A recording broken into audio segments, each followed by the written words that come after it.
Hey friends, welcome back to Fantasy Awash. Today I am going to be talking about my experience reading manga for the first time and whether or not I think you should give manga a try. Let's jump in. So to preface this, I have never read manga before in my life. I have read comic books growing up, but I haven't read them in many, many years. I had a professor of mine during my undergrad who taught apocalypticism in the religion department. Lorenzo Di Tommaso, go look him up. He's a gem among scholars, and he was heavily influenced by apocalypticism in manga, and at that point told me that I should look into reading manga, and this was something like 13 years ago, maybe 10, 13 years ago. It's been a long time, and I really have never felt the inclination to pick it up, but I've been seeing it circulating more and more on YouTube, and I will say I do have experience with anime.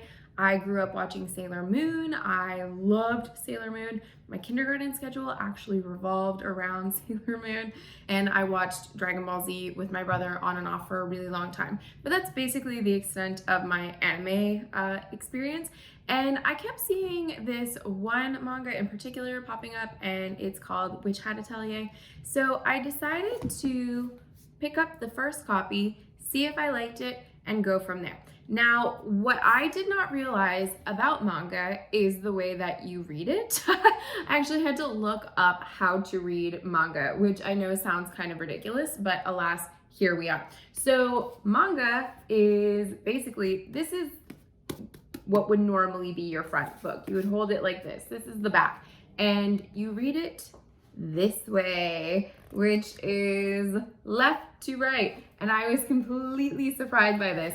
And the first page often has a really beautiful animation and then goes into our typical black and white. I didn't know anything about this story other than the fact that it was called Witch Hat Atelier, and it had to do with a girl wanting to become a witch. And that's basically the summary of this manga. Now, I liked this. I didn't love it the way that other people have. It was sweet and charming and endearing, so I went on and decided to read the second one. I will say that the cartoons, the illustrations themselves are beautiful. I really enjoyed it, but I was sitting here thinking at the end of that reading experience, you know what this just makes me want to read?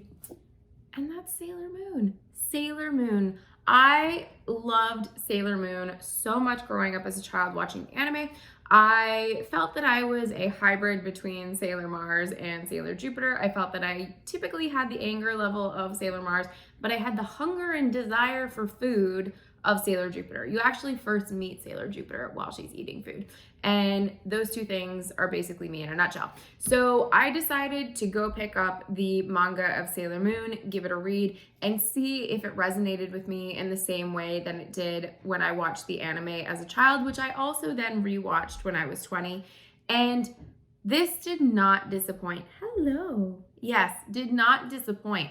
It was full of nostalgia for me. I so enjoyed reading this. If you're not familiar with the storyline of Sailor Moon, in the dubbed version, which I grew up on, you have the main character named Serena, and she is a girl that is constantly late. She's terrible at school, and she's kind of an airhead is the way that she's described. But I mean, look at the artwork when you open this book. So gorgeous. You're not going to beat that.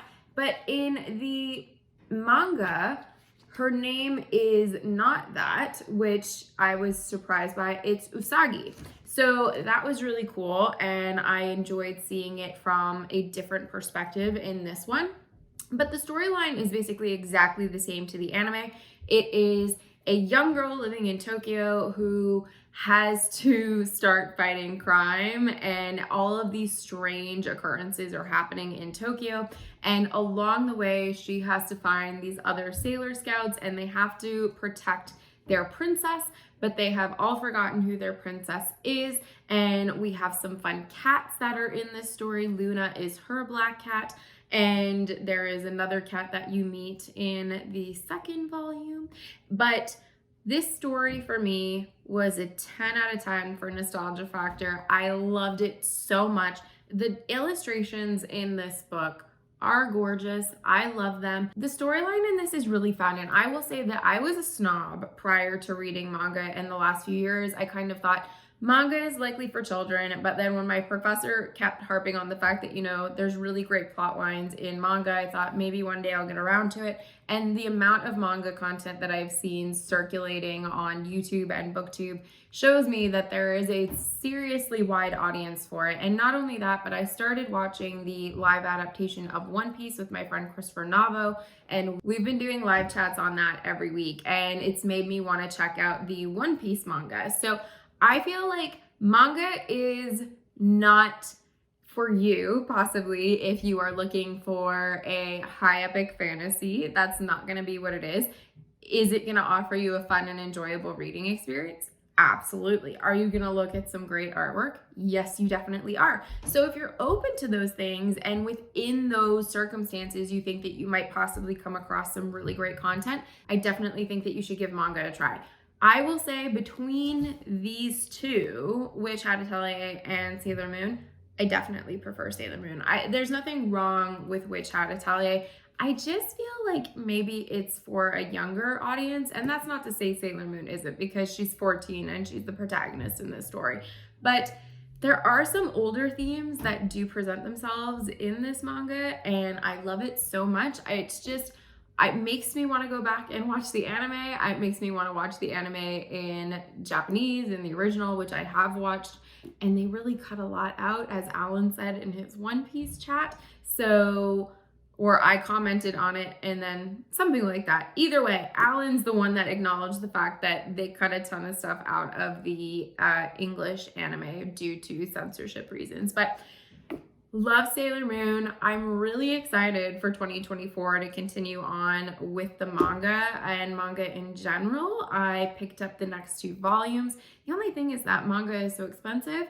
So for Witch Hat Atelier, while I did buy the first one because I was on vacation when I picked it up, I got the next several volumes from my library. So I highly recommend doing that. Or if you are game to check them out online, you can use the Libby app.